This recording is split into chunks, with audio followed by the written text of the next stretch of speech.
Well, good day everybody. So here we go with a final farewell presentation for all the crews and try and get some of the stories of what's going to happen. So it's hard to believe that on Sunday you'll all be setting off on the second leg of the OGR. For your information, Explorer could be here even on Saturday lunchtime or something.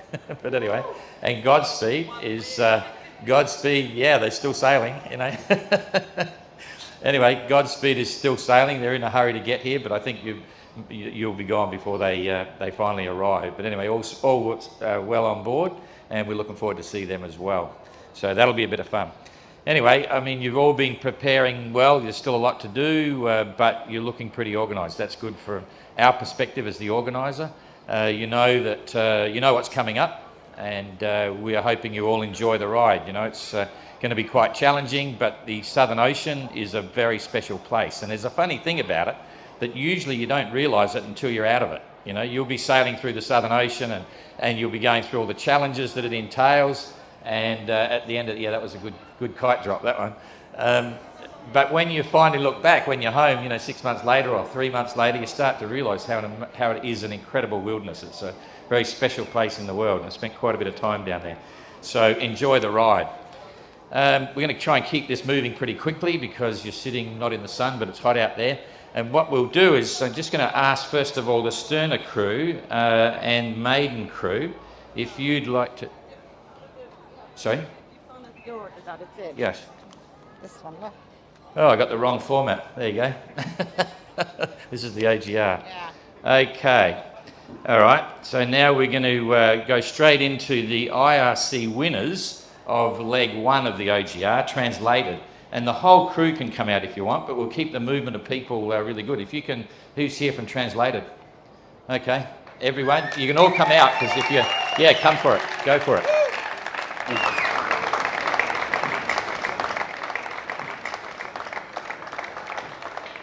What's that say? What's that say? Create a new event. Okay. Okay. Okay. G'day, Vittorio.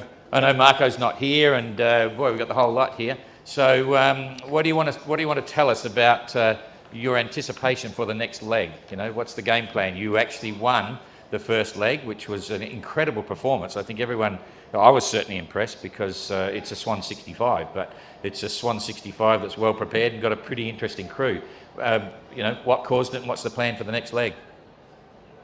But hope to have the same luck. Of course, we'll try to do the first overall, because this is remain our objective. Also, if it's, I don't know, I already told that, if it's possible or not, but we are going for it. I'm very happy about it because all the crew has grown a lot, and this is the purpose of our project.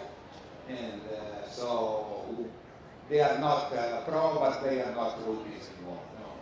We're very happy to sail with them. They know the job perfectly, and they are ready to give it the maximum. The real target is to maintain a small gap of advance on the others, because we know that Penduit and probably Spirito they are faster than us. So we would like to arrive to the Punta del Este with still a little bit of anticipation. On corrected time.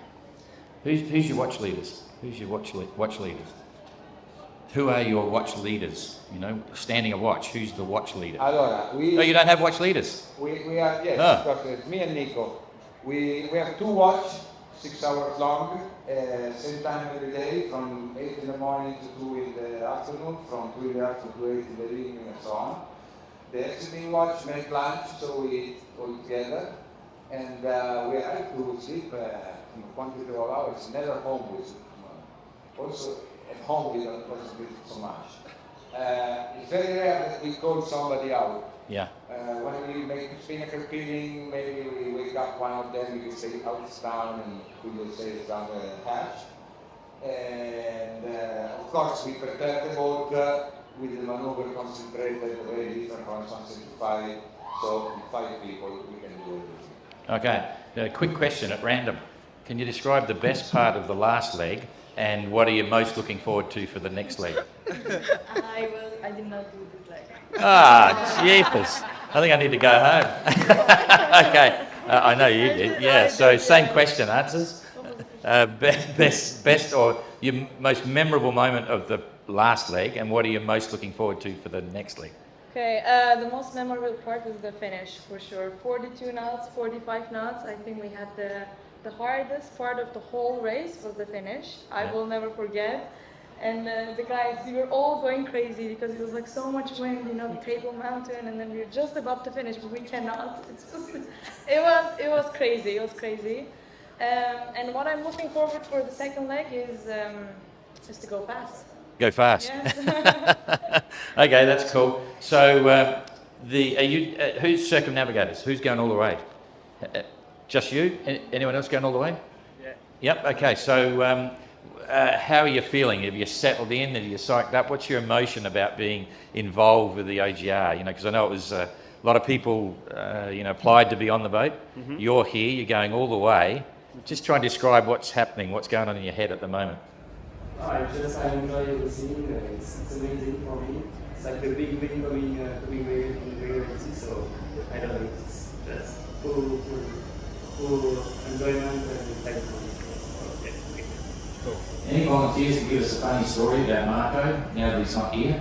You know, anyone want to pass comment on Marco? You know, Marco, guys, Marco is a fantastic person. He doesn't have a big sailing background. And he also succeeds all the time. I never saw somebody with bigger strength as BC6, but he does things. He's always in a good mood. We laugh a lot because we have a crazy crew, so most of the time we were laughing like idiots. You know, we have two feature bullshit hour, one in the morning, one in the evening, and it was really very, very good language. Marco, it's a mixed cabaret actor. Really good.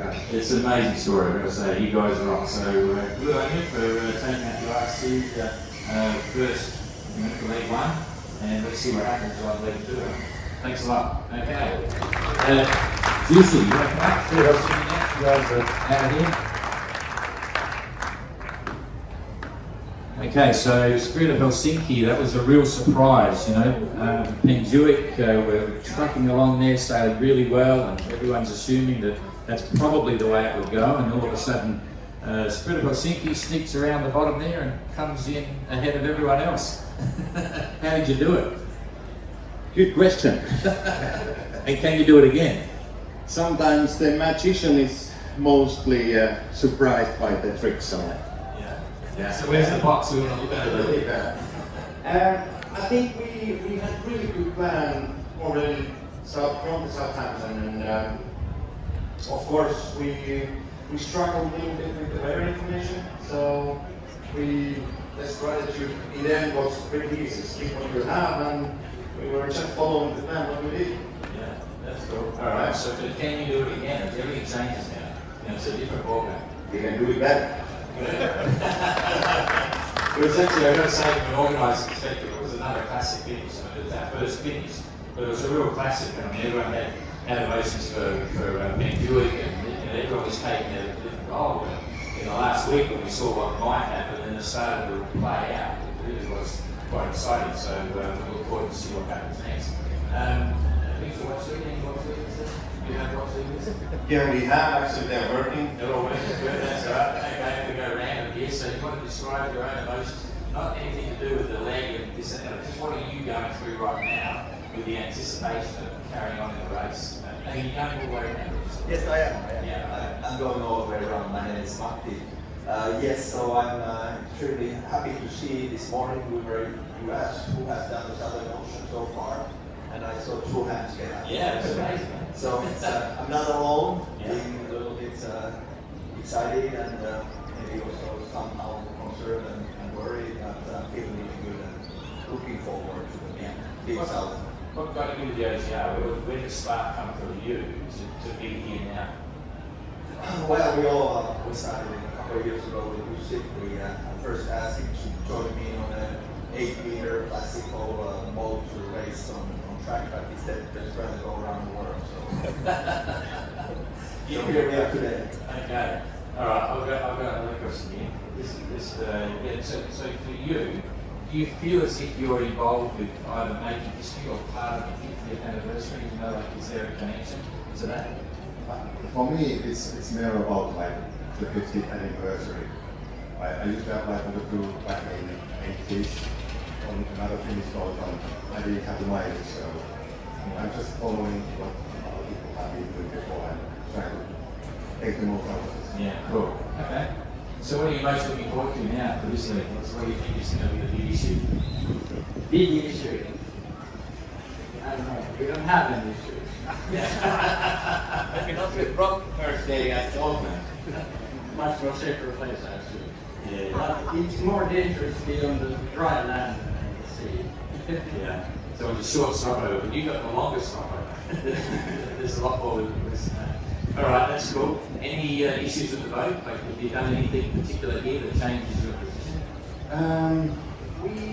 We actually changed quite many things on just normal daily life operation and dates to be more secure a little bit and making maneuvers a little bit more easier. But otherwise, I think we continue as we came here, and I'm pretty sure that will be good enough. Yeah, cool. All right, well, good luck. It's, you know, for a few other boats out here, they've got a target now. You're a number one target, they want the yellow flag. So good luck and stay safe, and we'll see how you go on next week. Cool, thanks, mate. Thank you. Thanks, sir. Okay. So, I'm going to pass over to Jack now. Have you got the right running sheet there? Oh, good. I don't Not know bad. the right running sheet. Yes. Okay. Can I have all our young people up here, please, to tell us? No, yes, under 24 is basically under 24. So yeah, for young people. I feel voice to the normal movie, but do you want to plug the microphone? Sorry.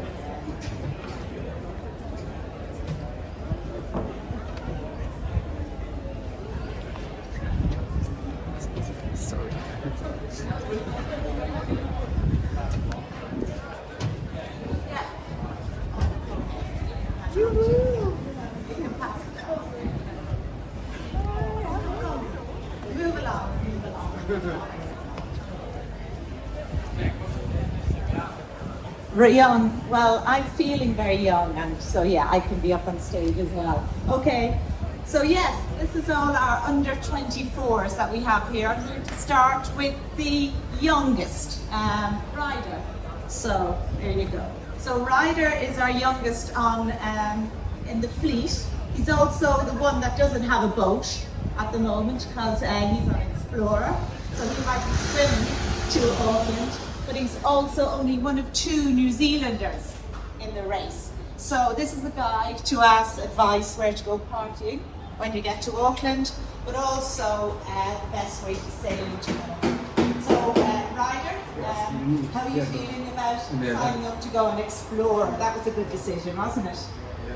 I'm pretty excited. I'm pretty ready at this moment to get on a boat. I'm just excited to get into it, and yeah, I can't wait to sail into my home country. It'll be pretty cool. Do you have any advice for the other crews that actually have boats that will be sailing into Auckland? Any advice when you actually get there? Winds? Yeah, if you're coming down the east coast and you have a pretty rough easterly swell coming in, it can help to stay off the land a bit, because it gets pretty choppy and some back waves. And coming into the harbour to the finish, the tides can be pretty lethal out there, so having a tide chart, looking what it's doing when you're coming into the finish there, could be crucial for a few crews if they're having a close finish. Yeah, just to put Ryder's position, his parents are really proud because they're joining Explorer. His parents, you know, sort of Volvo 70s, America's Cup, all the rest of it. So it's quite a saver in his hometown. And you got a hot boat you're going on, baby. No, it's not. Okay, thank you very much. So we go along to our Translation 9. We have 3 here from Translation 9. Do you want to all come up together, Translation 9 people? So, as I know, you were a bit of a celebrity now in Turkey. We saw you on telly the other night. Well done. You were talking to Don earlier on. Why are you here? Sometimes I ask that myself also. No, I'm here because I think this was what I was supposed to do. Anyways, it just feels right to be here, right to be on this team. Yeah, the reason I'm not a celebrity, but Derin and I, we are the youngest Turkish people to ever do this race, to ever go around, hopefully. So that's why it's like a big deal for us, and we are excited to just represent our country here. So, what do people back in Turkey think about your challenge that you're doing? Most of them, they think that we are crazy. Just like, why are you doing this? And we have the biggest races 400 miles in Turkey, and even that is too long for most of them. And when I said I'm going to go for 40 days, they're like, just don't do that. And I was like, yes, I'm going to do that. And I think we have now a responsibility to, when we go back, to teach what we learned from here and hear our experiences and share them with the young people who want to do ocean racing as well. Okay, brilliant. Sophie, you had your birthday on board. What presents did you get? If any? So my birthday was the first day of Upweek after the equator, so we were preparing like mentally. And so the cake, like, no one could prepare the cake, so you didn't have the cake with me, so no cake. But no, I was still because I went down on the boat, and inside in the night we were all wet, and there was like my little monkey hanging from there, and then I did happy birthday written everywhere on the boat, so it was weird. But you still didn't get a cake. Did they get you a cake since you got here? No. Okay, everyone's going to get you a cake after this, okay? Okay, thank you very much. Okay. So, you mentioned to Don that it was more dangerous on land than at sea. Can you tell us why you think that's true? After being at sea for 40 days when you come ashore and completely new city, it can go crazy. Never walk. Everybody local that we speak with, they were like, no, don't do that, don't do this. And first we might say, good, but you just forget everything. But yeah, I got mud. So yes, he got mud, is what he was saying. So yeah, basically, you're safer at sea than in Cape Town. Yeah. Not really advertising for Cape Town. Sorry, Cape Town. Yes. So you lose your phone and your wallet. Well done. Yes. Okay. Listen, you people. So listen to Juicy, listen to your skipper when he says some of these things like that. Okay. Thank you very much. Okay. So I passed the two of you yesterday on the pontoon, and you had the lid of a toilet on the pontoon, and you were scrubbing the lid of the toilet. Is this what you signed up for? You could be doing cool stuff back in Finland, but no, you're scrubbing toilets. Well, apparently I threw a short stick and I got on the toilet at 2 people. I'm bored kind of. But yeah, it's still cool in the water. Yes? The maintenance in Finland is just something I have to bear. Okay. So your crew is Galliano Secure. You have a very young crew. How does that dynamics work?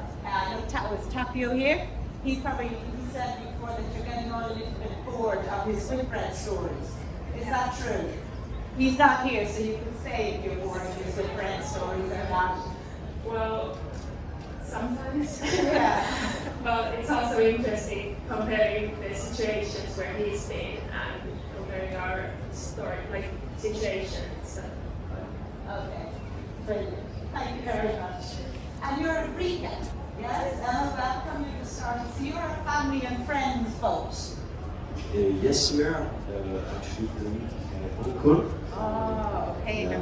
That's how I know this race. Okay. And sorry. Yeah, most of the crew are friends or family. That's very nice. So, do you argue more because you're family or less? I think it's just black for me. Yes? I don't think I hear some art story on the other roads, and we spend a good time. It was nice. Is he a good uncle? Does he buy you good gifts? Is he a nice uncle? I think so. Yeah? You have to say that really because you're going on his boat, don't you? Okay. Thank you very much. Okay, looking at me. Yes, how are you? What? Lana, yeah, so I was saying, speak to you, yes. So, you're with me, the all-female crew, obviously, and how's the dynamics working on board? I think it's great. Yeah? I'm the chief of morale, so I bring a little bit of work too, making sure the dynamics are good, but I'd like to say they're pretty nice. Good. The reason I ask is because we were talking last night at the captain's dinner about your radio calls, and you're very popular with the radio station. There's Radio Maiden, apparently, that informs all the other boats and chats to all the other boats. Do you get to chat as well, or? So I was actually allowed to go over the radio a few times. Heather was a little bit scared to let me go, but I was able to read the quote of the day. Wow. I sang a few songs. Wow, that sounds like you want to sing a song now, do you? You know, maybe I'll have one prepared. The main song, go. This is Party in the USA, but to the tune of like OGR. I don't have a good singing voice, but I sing the part. So it goes like, how does it go? I'm not doing the dance. Yeah, the dance. How does it go? Cause maidens in the ocean globe race, maidens in the ocean globe race, yeah! We're gonna see land any day, cause maidens in the ocean globe race.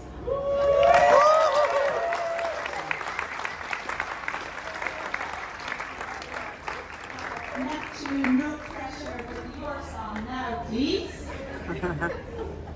Sing, for the back.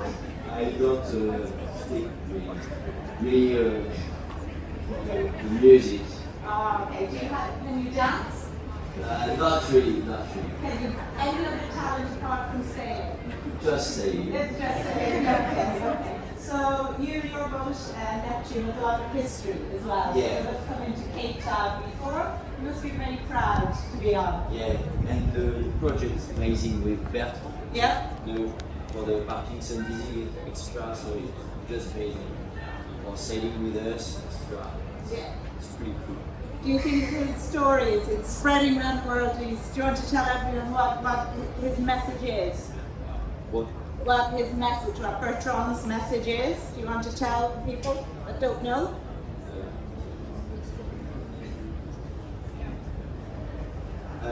It's to speak with the all the problem. You say the Pios Viva. It's the name on the spinnaker extra. It's the devise on the boats. So all the people say all the time, and you go to nothing anymore. Right, so it's to live life to the full. It's all the time. It's possible. Yeah. Okay. Thank you so much. Thank you very much. So, Penduic, here you go. So, you also have a very historic boat. We're going to talk to Marie in a minute. Do you feel very passionate about being on Penduic? Yeah, it's pretty incredible to be with Pat after Penduic was built in 73, so it's incredible to be 50 years after and they're sailing across the world on the same boat and as fast as they were at the time, or maybe more, we hope so. So yeah, incredible. Okay. Do you think you're going to win the next leg? Yeah, look at Mary, we're going to win the first leg, of course we are. You have to say that, really. Yeah. No, I'm thinking about it. Thank you very much. Magnus, how are you? Hi, and you? I'm very well. I like your hair. Thank you. That's very good. Not what? So in Southampton, I remember you dressing up very much in your 70s outfit, and you were doing some dancing in there as well. Can you show some of your moves? I think I lost my dancing a bit, but I can show you. Oh, please do. That's great.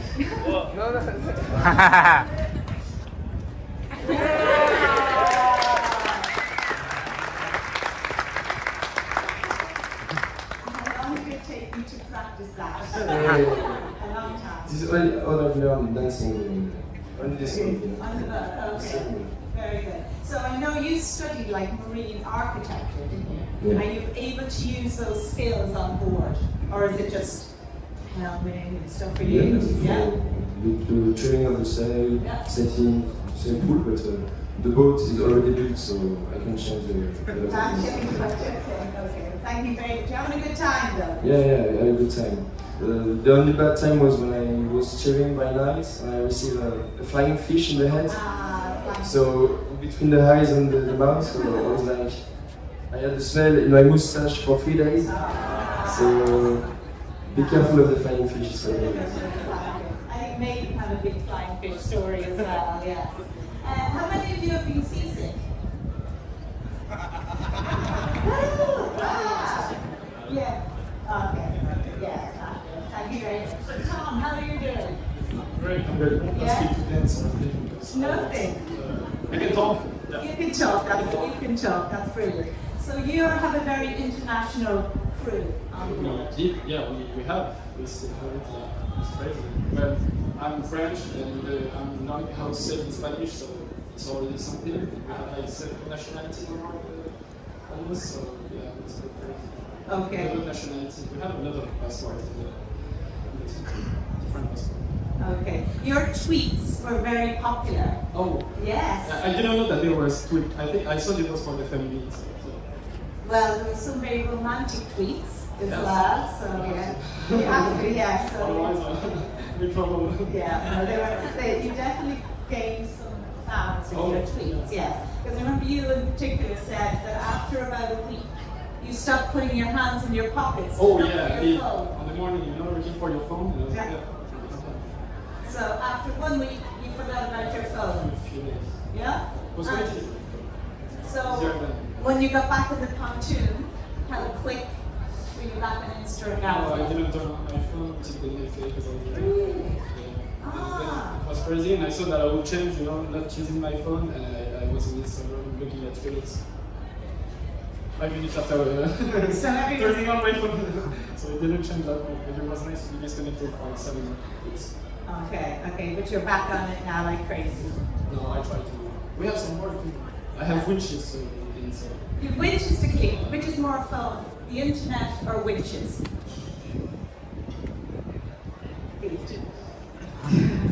Okay, brilliant. India, how are you doing? Good, thank you. Good. So you're the navigator on Outlaw. So you said as well that you had gone for nearly, was it 2 weeks with just grey skies? Yeah, pretty much. Since we passed through the doldrums, it was thick cloud cover until about 2 days out of Cape Town. So it made the dead reckoning very interesting. Spent a lot of time sat on the tow rail just waiting for not necessarily breaks in the clouds, but areas where it's just thin enough to see the sun and try and get a sight that way. But yeah, there were a lot of different factors in the dead reckoning calculations. Why do you like it? It's very difficult. I can't do it. So yeah, why do you like it so much?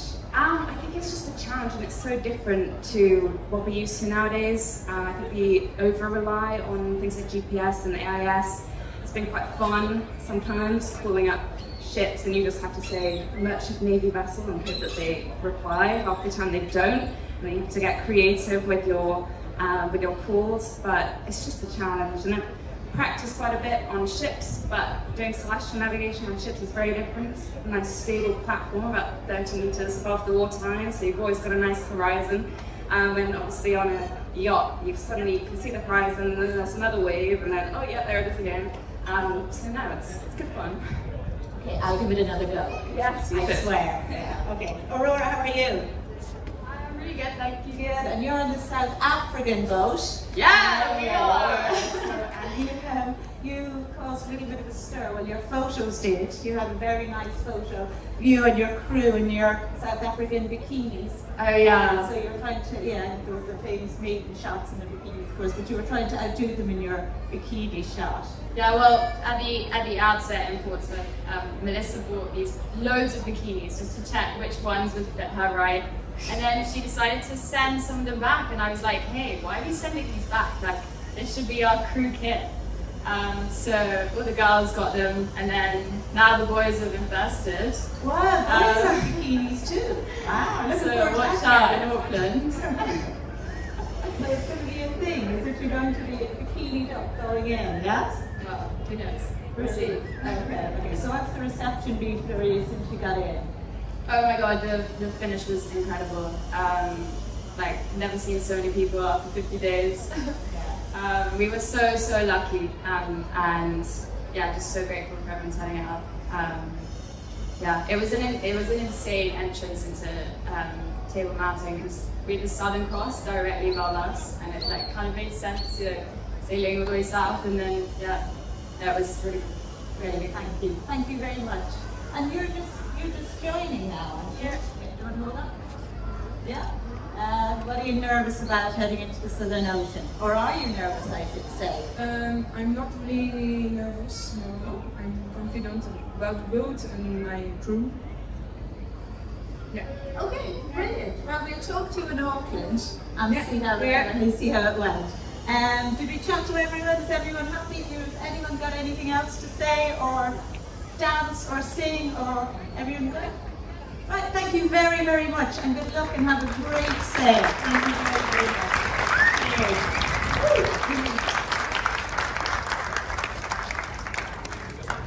Yeah.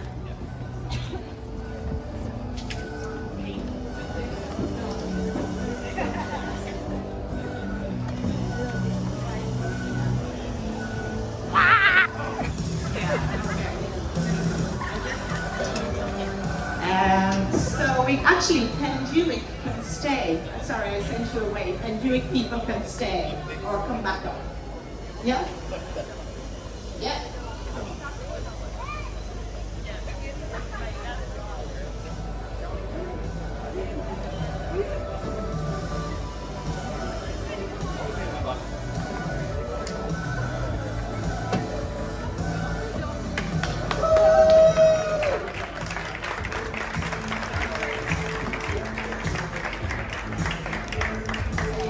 Thank you very much for coming back up. We all here? Yeah. No. Come. I know. Okay. Okay, it's okay. I know jealousy isn't a nice trait to have. I'm very jealous of your hair. Yes, I was tempted to, but I can't quite make it. I'll take one of them. Who's it that said Cape Town was more dangerous than being on sea? I think you also had an experience when you, on your first night in Cape Town. What happened to you? Well, you know, you always have, you need to have a good fight all the time when you go back to the harbor. It's normal. It's just now I have to choose in Auckland with who I'm going to fight. But, Not me, don't think no, it's okay. No, I mean, full of love sometimes. It's just. But everybody will do that. I mean, if I don't regret anything, if I have to fight again for things like that because they're just coming on the harbor, I will do it again. Maybe it wasn't a good choice, but it's our 11, so yeah. So, okay, so yes, so just in case it wasn't clear, Marie had a fight with a seal and it bit her leg and she spent the night in hospital. But you're okay now? Oh no, it's just a... No, I'm very bad, you know. No worry. No, you go fast, you go fast. How is the seal? I think he's still alive. Yeah, okay. No infection, nothing. No, good genetics. Okay, good. So as you were saying earlier on, your boat, everyone knows, very historic boat, would have been here in the 50 years ago. Do you feel a weight of responsibility sailing your boat?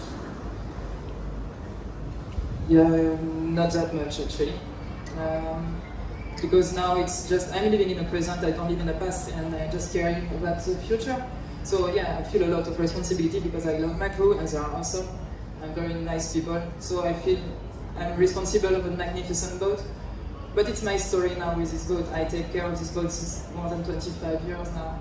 And I belong to him anyway, so maybe he got this responsibility. So I don't forget the past, of course, and thanks my dad and this Andre Mauric to design a little boat like that. But now it's my story with it for a very long time. So people have to get used to it. It's not going to end And if my boat and this crew are good now, watch us in 4 years. Yes, okay. So you're very determined. You said leg one was just I'm not determined. We are very frustrated, and that's totally different.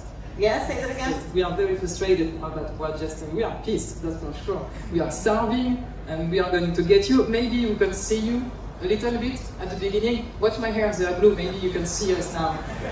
And after you've just seen the little ass of my boat, and not for a long time. We are pushing on this one. That's for sure. We will push. Yes. So this is it. Like leg one was just a warm up. You let them have it, really, didn't you? I always say it was a warm up. It was a very good warm up. And now I know I'm just putting a lot of pressure on myself, on my shoulder. But I've got big shoulder. I know I can handle it. There is no problem. Okay, so you're going to be first in Auckland. Oh yes. What's the point? There is no other point anyway. So I cannot fight for the higher seat placement anyway. So yeah, let's go. Okay. Every time. Who do you see as your biggest threat? Apart from seals. Do I have some? Any? It's a question. Yeah, no. Of course, everything can happen, and we will see what's going on. It's just, of course, it's still good to be the same translated, maiden, and spirit, and no, I feel really relaxed. Yeah, I'm going to ask Tom a question now, if you don't mind. Tom, what's she like as a skipper? That's cool. That's cool. That's the Yeah, go on. Tell us. Hold on, there you go. What's she like as a skipper? Yeah, I know. She lets me drink tea. Yeah. In fact, she even makes me tea sometimes, so you can't complain. She makes you tea? She's made one cup of tea for me, and it was good. Yeah. One cup of tea? No, she's good. We have discussions often about what's happening, how we're going to deal with the weather. Yeah, she takes a lot of responsibility. Certainly feels it. She said for all of the crew here that she wants to do justice by them all and do well. But yes, it's great. Good fun. Okay, that's great. Thank you all very much, and we'll see you first in Auckland. Maybe. Who knows? Thank you very much. Cheers.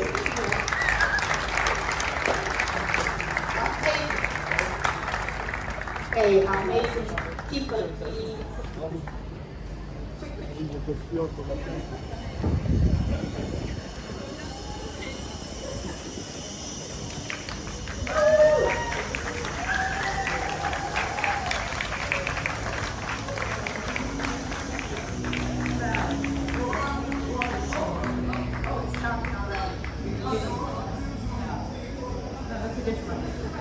Yeah. Okay, so I don't know pressure, but obviously you have to do a dance now to follow on. No, I'm okay. Are you sure? Yeah, sure. We'll save that for Okay, we just spoke to Marie about the weight of responsibility on a boat like Penjua. You must feel that with Maiden as well, like a household name around the world. So you're sailing around the world, you have pressure, you have to mind your crew, and then you have Maiden the boat as well.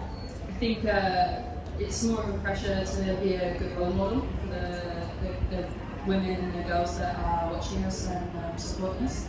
And obviously a lot of weight responsibility to make sure that all my crew get there safely and happy, and everyone is healthy and happy at the end. Okay. You're like White Shadow, a very international crew. Can I just go along and it'll be like, tell us where you're all from, because it's pretty amazing. Bombay, India.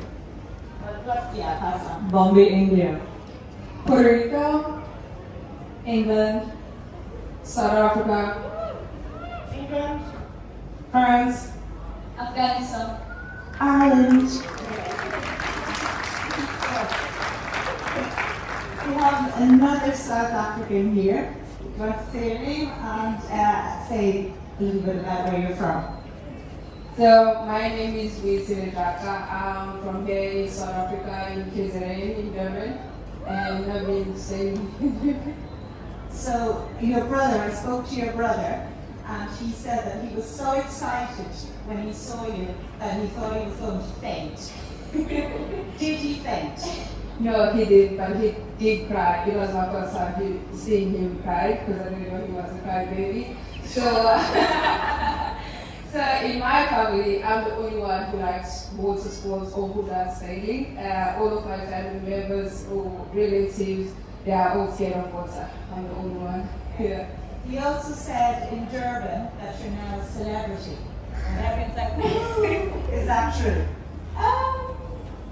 For me, I'm not a celebrity, but I think more people know me now. Yeah. Since I'm sailing around the world. Do the others on board treat you like a celebrity? Everyone is a celebrity on the meeting, so we treat each other as a celebrity. So we actually have a little video to run to talk about some of the charity work that they. Oh yeah. So some of the charity work that's been done. Oh, some volume.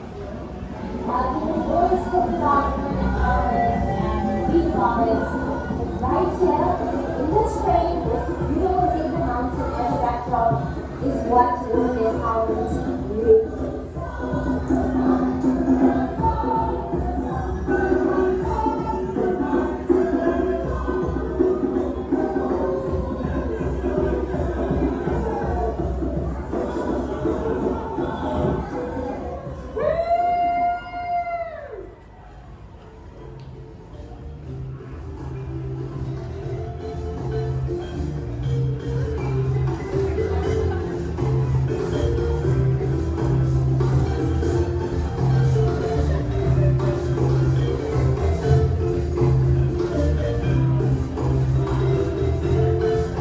So we're at NASICO, which is a non-profit organization that is helping NASI, which is the township here, and they help with a bunch of different programs, especially after-school programs for children.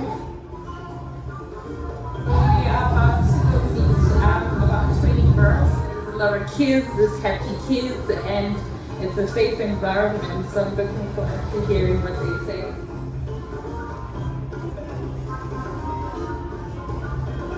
Just sit in a circle and everyone was showing a hand map with the past, the present and the future.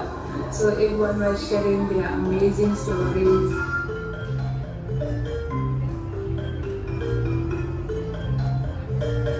Hi everyone, my name is Nobile Kozora and I'm from Durban in Mayville. I got a bursary to study at Nobile Maritime Center.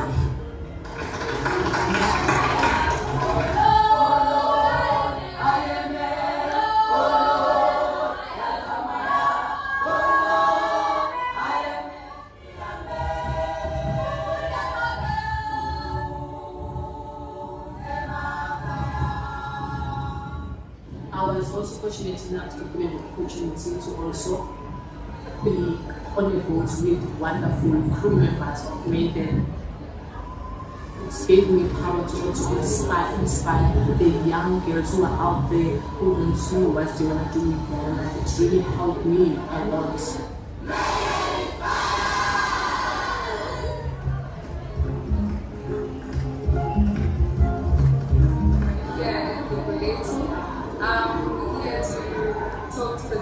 It was nice. It was nice to see the girls like happy. We just did so we just told my brother's story and the making of Mons is also a rock star. So what did we say? And the other foundation that was just talk to them about being a girl that the challenges that we face could be serious. Honestly, it's really empowering. I never had something like that to learn about my own period and menstruation cycle. So this is such a cool experience for me myself, but also to be there while I was hearing it for the first time. It was really cool. I really liked it.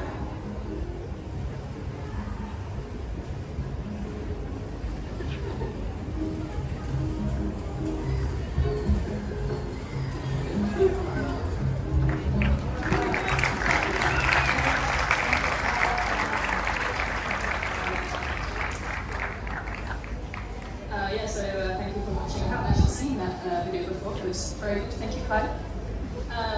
So the last leg of the race, we were fundraising for the eradication of child marriages, so forced arranged marriages.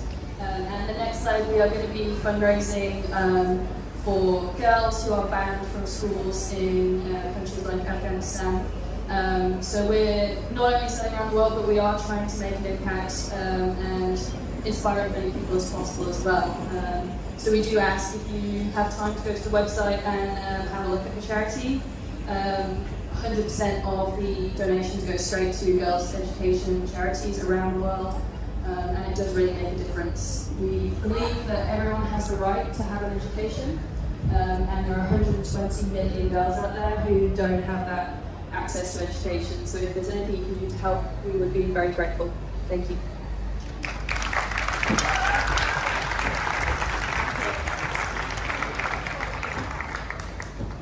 Thank you guys, and handing back over to Don now. There you go. Okay, we're going to keep this moving pretty quick. So we've got Outlaw and L'Esprit de Quick. Oh, is this the right one? Yeah, L'Esprit de Quick. L'Esprit de Quick. Come on down. And Outlaw, same time. And Neptune as well. We'll get 3 up here. Neptune as well.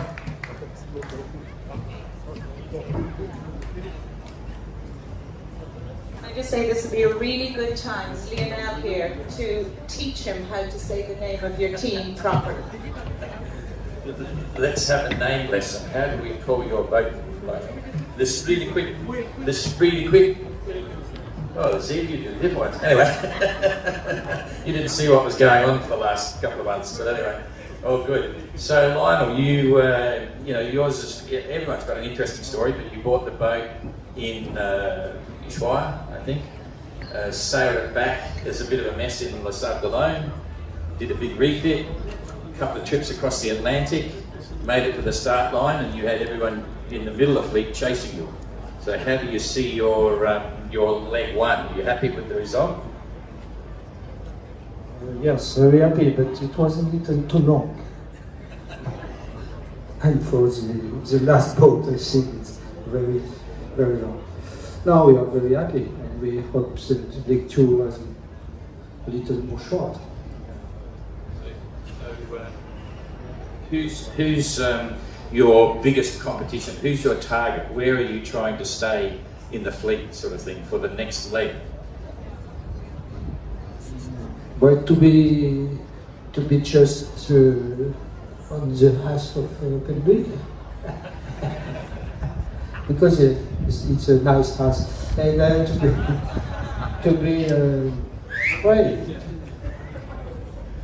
to be better than the little one. So it's always surprising when we asked earlier today how many people have been in Southern Ocean. What's the feeling of your crew? And you talk about tactics or psyching up for the Southern Ocean. How do you feel about that aspect of the next league? I say I answered. Well, I think we feel good about it, but because we've never been, we can't expect anything besides, oh, that's 10 meters high, this could be a wave. Well. So, so what's your biggest emotion at the moment for where you are now? Just you, not about the race, just what about your feel? Well, I think we're happy to be captain first, because we did not have any problem. And I think we just want to put sail again. This is a sentiment of everyone here. We want a job done and take the line on Sunday. Are you ready to go? Like everything's looking good? Well, just some stuff to do. Little stuff, but we're going to be ready on Sunday. Fantastic. Okay. Excellent. Moving right along. I'm going to go straight to Neptune. Yeah, Neptune's got an amazing story. Tell us all about it and your performance in the last leg. How do you feel about that? It's been good. A bit hard in the end, but we've been good together, and Bertrand with us is doing an amazing job. Yeah, we're just happy to be here. Yeah. Bertrand, would you like to say something in French to the people who might be watching of your experience? Mon expérience, d'abord, c'est celle de tout équipier. C'est un petit peu ce que l'on veut transmettre à tout le monde, que ce soit aux malades, que ce soit aux personnes en difficulté, c'est qu'il faut toujours relever la tête et qu'il y a toujours moyen d'aboutir et de réaliser ses rêves. Moi, en l'occurrence, c'est quelque chose que j'ai en moi depuis presque 40 ans, faire un tour du monde à la voile et en course. Et là, voilà, j'arrive à 60 ans avec un possibilité assez chargée, dont Parkinson. Et voilà, c'est formidable. Il y a quelque chose que vous voyez là, c'est invincible, c'est pas moi, hein, c'est quelqu'un qui s'appelle Ludovic Beson. C'est un courrier qu'on a eu par internet. Et donc Ludovic Beson, il faut savoir que c'est quelqu'un qui a la maladie de Charcot. La maladie de Charcot, vous le savez tous sans doute que c'est une maladie neurodégénérative aussi, mais qui est incurable et mortelle malheureusement. Et cette personne qui a la maladie de Charcot nous a transmis ce message, ainsi ce t-shirt. Ils ont fait une association qui s'appelle Les Invincibles.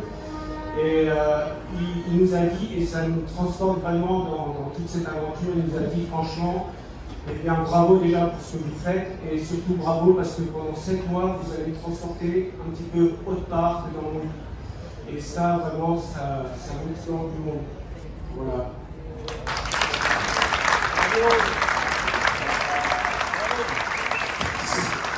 So,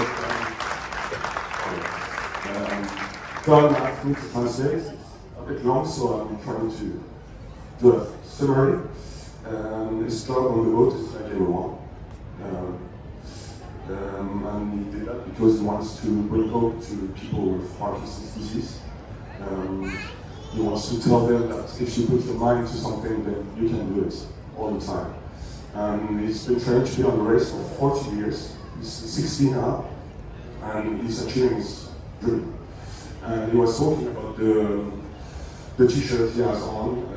It's not him, but it's from someone that's following us in France that has Charcot's disease. So it's not Parkinson, but it's close to it, let's say. And he's behind us all the way, and he just offered us the t-shirt, and we have so many followers on this coast. That's magnificent. I asked Bertrand, just for a moment, forget Parkinson's, okay? For him, what was the best part, what was the fun part? It had nothing to do with Parkinson's. Le meilleur moment, c'est comme tout marin, c'est l'arrivée, c'est de voir les amis, la famille, et moi en l'occurrence c'est Françoise, mon épouse, que je puis serrer dans mes bras, et c'est le meilleur moment. So the best part for everyone is like for every sailor is to arrive in Cape Town, to see families and friends, and to find Françoise house on the deck.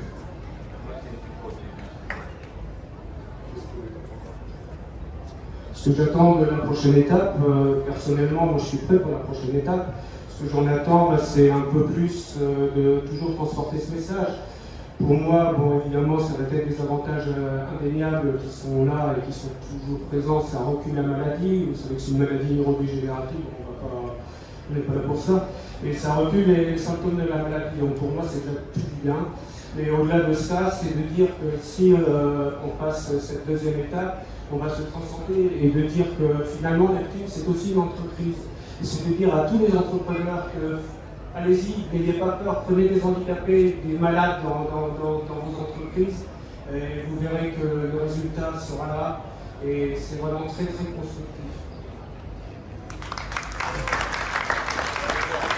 So he's looking forward to the next day, and he wants to carry on transmitting the message of hope, and he wants everyone to know that they should take handicapped people on board, but also in their company or stuff like that, because they do the job. Okay. Bravo, monsieur. So, a lot of people don't realise, and I was saying when you were coming down on the eastern side of the Atlantic, that boy, for people that just stumbled on that situation, having picked up the guy in the canoe, you were doing everything by the book. When you arrive, you find out it was always the plan to be there anyway. Do you want to tell us a bit about that? That you were going to take the easterly course? Well, we just thought that if we did the traditional thing of going west, it would be a soldier's race. We'd just be in the queue, and there was a little opportunity for us going downwind anyway, as we expected. So I think we learned in the fastnet race that outboard goes to the windward very well. We got a reef down, a double reef and a storm eruption just took off. And we did 1,000 miles less, so it was really a combination of that. But I think there are a number of us who thought it was a good opportunity. And then Rinza, after the fastnet, did some research about getting through the doldrums, because the doldrums were widest on the eastern side, and we found a pathway there. We had 2 days of sub 100 mile runs. We got through it pretty quick. So yeah, Dakar and the diversion was unplanned, but it certainly wasn't a trigger. This strategy was in place before we set sail. Yeah, okay, so Rinza, should probably highlight this way, the shortest bloke in the crew. How do you fit into your bunk? Sorry, what's wrong? How do you fit into your bunk? You know, you're 6 bucks down the back there. Yeah, fortunately they didn't take care of me very well. I've got the bunk with no ends, so I sleep my feet out, and that's good. Because a little less fortunate for the rest of the crew that has to go alongside me. You know, great boat, Baltic 55, and yeah, like the stern cabin was 6 bucks, and I've been down there, had a look. Tell me about the culture and the ethos of all living in that short space. It's quite tucked in. Well, I think the culture on a boat in general is that we're all kind of modest people, and we take care of each other very well, and that really helps entirely. Full race, I think it has proven already during the first leg, and it's a good sign for the rest of the race. Yeah. Tell us about the watch system. Are you using a 2-watch, 3-watch system? Campbell and I do 6 up, 6 down. We're changing, and the rest of the crew during the day 6 up, 6 down, and during the night 4 up, 4 down. That it's possible that none of them will have the bad watch. All of the time, and everybody will see sunrise, sundown. Okay. I don't think we've met that much. Well, tell us about how you got onto the boat and what are you looking forward to for this leg? My name is Katie. I'm actually a mountaineer and spent 20 years trying to get away from sea level. So I got a phone call from Campbell saying I've got a challenge and something interesting for you to do. And I'm pretty hopeless at saying no, so here I am. So the next leg, it's all a challenge for me. I'm still learning how to sail. So yeah, I think helming in the next leg, if I'm allowed on the helm, I wouldn't blame them if they didn't. But I've learned a lot on the first leg and loved it, and just looking forward to the conditions on the Southern Ocean. Okay, we've got a few mountains to complete it. Okay, that's all cool. We'll keep it moving. Thank you very much, everybody. And yeah, another one back here. Yeah. I'd just like to add something because we've got those 2 teams here. As you know, in the end it was quite hard for us. We had no food, no water, and both those teams were there for us. And when we arrived in Cape Town, they brought us food and water, and that's incredible. We won't forget it, and that's what it's all about. We're racing against each other, still caring about each other. So a big thank you to both of you too. Thank you. Our next one is going to be, yep, that's it. Next one, where were we?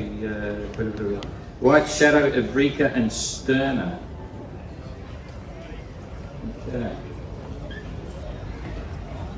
Yeah, that was quite an epic Neptune arrival with no food and no water.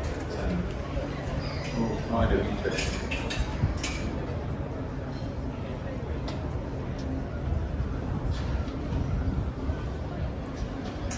Okay, Dominic, everyone's got a story, of course, about their finish while the others are coming up.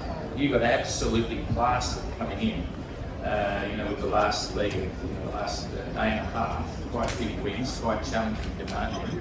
You've got a family and friends, a crew. It must have been intense during that period because you were so close to then got knocked back so far. How did the family and friends issue help in that situation? You've got quite a unique crew in that aspect of the race. Yes. When I decided to race around the world, I can't imagine to propose a place on board for my brother here, my nephew here, my girl, which is doing the avitaillement food today. And then for the first party I do for my 60 years, put the program on the board, and at the end of the party, the team is complete. All the team, all the crew is complete. And then after, it's easy. It's easy. We know each other very well. It's a good friend from more than 30 years. It's a young guy, except probably this young women. Comment dire cela? She sent me 20 emails to come on board. I never see her. She just have a look on the paper that we are in the race, and then she sent me 20 emails. And then I have to go and have a discussion with her, and finally I take her on board. If you want, you can. She wants, and she is here. So, yeah, awesome. So you actually used to own a Swan 65, and then for the OGR you decided you'd take it on with a Swan 651, and then she fell on the slip and was damaged beyond repair. You went back to a Swan 65.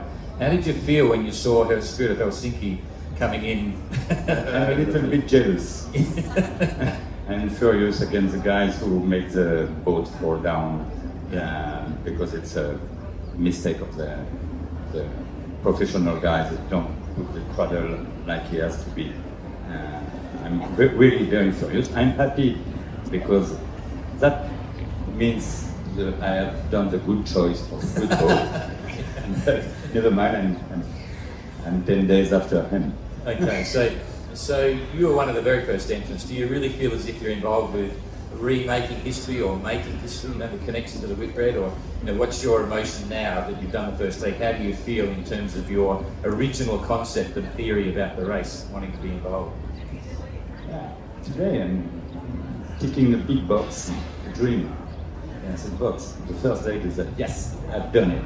I'm here, and then the second leg we try to be better, to be faster, to be in front of some of you. And no, it's a fantastic dream, and so I don't have enough time to have so emotion, because we are working very hard, only 5 days to prepare the second leg. But I'm happy next Sunday that we are on the line. Okay, cool. Thanks for that. White Shadow, why is your boat so much faster than Explorer? The same boat, Swan 57. Explorer's a Swan 57. I don't know. We have very safe sailing. Yeah. Very, very safe sailing. We haven't been practicing much. We've been spending a lot of time in preparing the boat. So we feel that every day we are getting better because the practice is getting better. Explorer, I have no clue, no idea. No idea, but anyway. But I'm happy. Good. Okay, so you've got a very much an international crew, like many of the entrants, but what's the core language? How do you get around with the different cultures and all the rest of it? Tell us how it's working with the crew. Okay, so we have 12 on board, I should say. We have one rule, which is all the maneuvers and the security is Spanish. So everybody has to speak Spanish there's a list of 150 words, and everybody has to understand those words. And then it's the fucking Spanish mess. So everybody does the same. Actually, we are 12 on board, and you can see here the Spanish agenda because everybody's running. We have some guys eating, but that's the cool way to race also. Yeah. All right, so how do you manage the international food situation? Is it all fish and chips, or is it all spaghetti, or what? What happens? No. We are from the Mediterranean, so the food is extremely important. We have menus, and we have risotto, pizza, and we do cook fresh food absolutely every day. And this is very serious business. We don't have a dedicated cook, so everybody's cooking with more or less success. But normally it's pretty good. Yeah. Seemed pretty organised. The boat went well, as you say. Not many issues with the boat. The only issue, sometimes the issue is not where you anticipate it. It happens that we have. International crew, but it's kind of half Spaniard, half French, to make it very simple, French culture. And it happens that for a Spanish person, you wake up, don't take anything or eventually a coffee, and it's 3 hours later, you have a real break with jamon, pan, aceite, some salty things. But French people, when they wake up, they get out of the bed and they have their breakfast, which is marmalade based. And it's interesting because you wake up and you give it to Lee and say, hey, eat that. And they go, I don't want to eat now. And it's creating a little bit of tension. So we do 2 breakfasts. So that. Okay, keeps it simple. All right, well done. You must be happy with the performance because you're doing okay. Sterner, you made a big declaration maybe today. What's happening? The local hometown entrant and a lot of people watching. What's the news? What's the status? At the moment, it works on and hard in the there's a big chance that we might not start with the rest of the heat on Sunday. Like I said last night, it's been tough to say the least. A lot of breakages and brake issues, but on the whole, it's been great. And yeah, we're doing all we can. But if we don't start on Sunday, maybe on Wednesday, and if not, then we'll have to wait for tomorrow and then Godspeed. We're just waiting for Godspeed. Yeah, all we want to do is see Godspeed.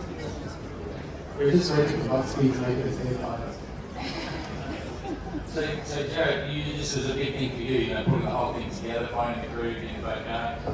We bought the cheapest boat we could find, the cheapest one we could dream, and all that sort of stuff. How are you feeling in terms of a reflection on the whole deal from the time of buying the boat to now? What's happening in your head? That's a very big question. Yeah. Well, we're just taking it small steps at a time, so it's one day at a time at the moment, and at the moment, like Mr. says, we're on the hard. We'll launch tomorrow morning, hopefully, do the rig tomorrow, and then, yeah, we're pushing very hard, and we hope to start next week. Yeah. But this race for us is more about the philosophical principles of seamanship, doing it the right way, and making it all the way around. Those were our goals, and we're not jeopardizing those goals. And I think in a 7-month race, 30,000 miles, 3 days is nothing. We get stuck in the hole for 7 days. If we leave 3 days later, I don't think it makes any difference. Yeah, fair enough. Okay, the word from the boss. How's the crew to work with? Well, from a personal point of view, I couldn't have asked for a better crew. This leg was kind of a bonding leg for all of us, getting used to each other, and it's been really fantastic. When you saw us come in great spirits after 50 days at sea, after just having had hard weather just before we came in. And I'm really pleased to say also that even though we only 3 South Africans, the rest have temporarily converted to being South Africans for the leg, and they're proudly representing South Africa despite their own nationalities. And now I'm so proud to say that we've got an amazing team. So were you guys part of, we called it in Australia a brown night, but it was a South African night. Were you part of the weekend on the rail, dropping your backs and showing you, was that happening to you guys at the same time? You got a new set to this league? No, I must have admitted it. Yeah, we were over the moon and arriving in South Africa. Yeah, fantastic. All right, thanks very much everybody. So carry on regardless and we'll get the last one up. Thanks a lot. So Eureka, sorry about that, we're down to, where's Triana? Where was Triana? They didn't come up? No? Okay. All right, so now we've got, where's this? Just one guy from Sterling, yeah, okay, coming up, and we'll get Galliano with Secure as well. Yeah, that's it, there we go. Okay, Galliano, where's Galliano? Not many here. Oh, they're at Sailing. Okay, yeah, no, they're here. And then we've got, here we go. Okay. Tapio's here. Tapio, up you go. We're running out of time fast. Okay. So Triana, tell us your situation, what's happening, and is the boat going to be ready to go? I'm going single-handed now. Yeah. Now we'll probably be the last ones to get the green card again, but we know that we are fast on the water, so that's our main objective, to take it one leg at a time, and then have the most fun we can, and try to do well on IRC. And you've got a major crew transfer. You've got four new crew coming on board. I think most of them weren't planned or something. Yeah, so we had a bit of a shuffle. That's what happens with late projects, I guess. But that's we need to make sure that from a human perspective it gels, and we know that the people that are coming will be a perfect fit for what lies ahead. It's going to be heavy, and it's going to be hard. So we need people to get along together. Fantastic. All right, thanks for that. Where do we go? Where do we start with you guys? I think we'll start at this end. How was it? Tell us something that was important to you on the first leg. I don't know important, but at least the most fun times I think was the contact. It was nice when we didn't have wind and when we got sweet water. How was there 12 people on board? You saw that. How did the private loose go, like showering and what was the crew routine for that? Because you're really crammed in there. Well, we sometimes had these girls' showers on deck, so we put everyone else inside and closed the hatches and went. Yeah, so we had sometimes changed into the guys with the shower and we were inside. That's cool. So, Dito, what's the most memorable event or occasion for you? Maybe there's a couple of days that we have really good wind and waves, and we just surfing, and when my watch is ending, I was like, no, I don't want to go sleep because there was so much fun in the day. So I think that's what my good memories. That's cool. When you went to sleep, when you're on watch, did you sleep securely knowing the others were on deck, or did you sleep with one eye open? Yeah, I just looked the speed. Speed up. Yeah. Yeah, that's cool. He doesn't get to say anything, he's singing. So tell us what's happening in your mind in terms of the next leg, focusing on the salvation. Yes, so for the next leg, we're very fortunate to not break anything crucial. So we of course have to go through all the small things. And then, tactics we need to plan. Of course, we are continuing we don't have any new crew joining, so we already know each other quite well. Maybe trying to keep away a little bit from each other, so we can again manage to live with each other for a long time. Okay, cool. All right, I'll let you say something. Do you take your guitar with you on the boat? Yeah, I can. Yeah, where did you store the guitar? Where I store it, so I have a double vehicle, so I'm sending the vehicle, yeah. Okay, so you serenade the crew every night? Not every night, Not every night. Unfortunately, but whenever it was possible, so whenever the weather allowed, so I took my guitar one day and I had sunset concerts. Very cool. Yeah. Okay, one quick word from the big fella here. What's going to go wrong on the next leg? Well, the biggest risks are that it was during the first leg the same. At one point, it was crucial when Kaisla thought that we were out of snacks. And we almost had to evacuate her, but then from Mauri's stashes we found some more and everything was fine. Okay, cool. Thanks. Tapio, you were a Whitbread veteran, one of the few in the OGR. Just tell us how you feel in respect of, this is the 50th anniversary of the Whitbread. Do you really believe it's sort of recreating the same sort of conditions or the same ethos and so on as what it was back in the day? And it's very much happening again. The special thing in this race is that main opponent is not a boat next to you, but it's the ocean. And in that sense, it creates the camaraderie between the teams. And I'm an old fart now, but I'm following very happily the young team members of different boats bonding with each other, and I heard that a couple days ago, after the bars of Cape Town closed, there was a big crowd of young OGR sailors climbing up to the Lion's Head, and I saw some pictures of the dawn at 4 o'clock in the morning with all of them together there. And only one of them was brought by helicopter to the hospital after their climb. but there's no risk, no harm. Okay. All right. I think that's so. Are you looking good for the start? You happy with the preparation of the vote? Yes, I'm very thankful for our team was being taking. We're using all of the short time we have had available in Cape Town, working hard with the boat, and I think we're fit for fun.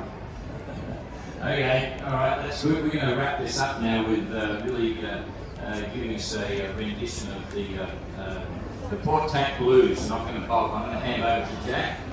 So thanks, Billy. Thanks, everybody. And yeah, I'll hand over to Jack. Okay, so Billy is going to sing Port Tack Blues for us. It's going to go straight up on Spotify straight after this, so we will have to download it and make it #1 in the charts by the time it gets to Auckland. So let it rip. You need the mic, this will help.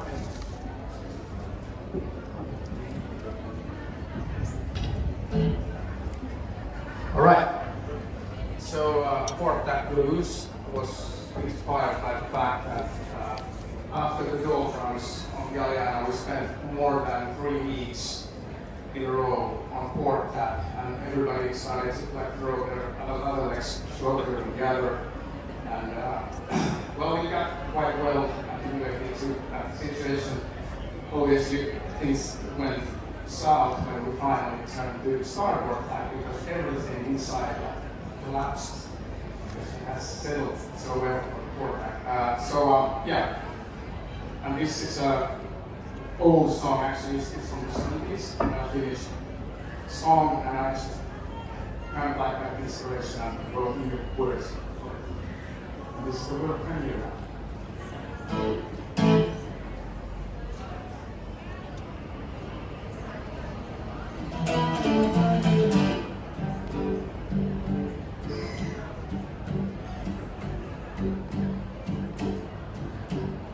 We started the OGR in a light autumn breeze.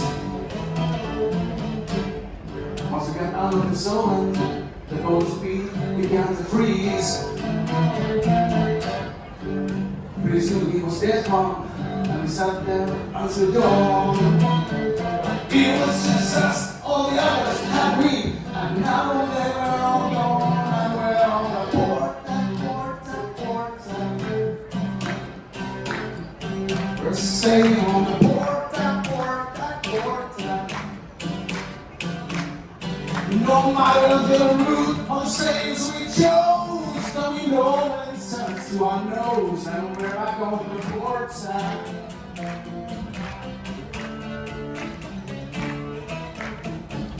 We finally reached the doldrums.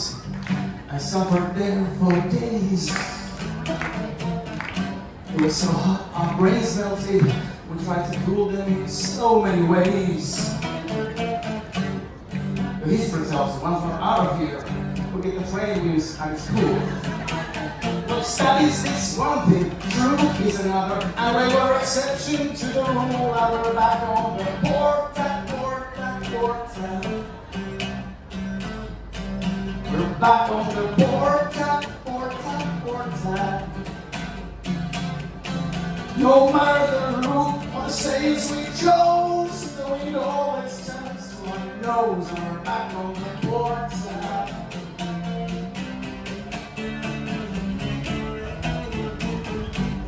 We reached the Brazilian coast, and there was this cold front looming.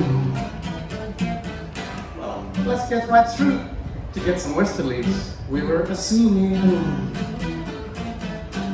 But the weather was again playing with us, bringing us highs and lows. To be honest, we don't know where the hell should we go. And you know how the story goes, we're back on the port. We're sailing on the port. No matter the sails or route we chose, the wind always turns to our nose, and we're back on the port side. And now you know the words. Come on, everybody. porta, porta, porta. You've all been there. On the porta, porta, porta. How does it feel to be on the porta, porta, porta? All right, let me hear it. Come on. Yeah. No matter the sails or route you chose, the wind always turns to your nose, and you're back on the porta.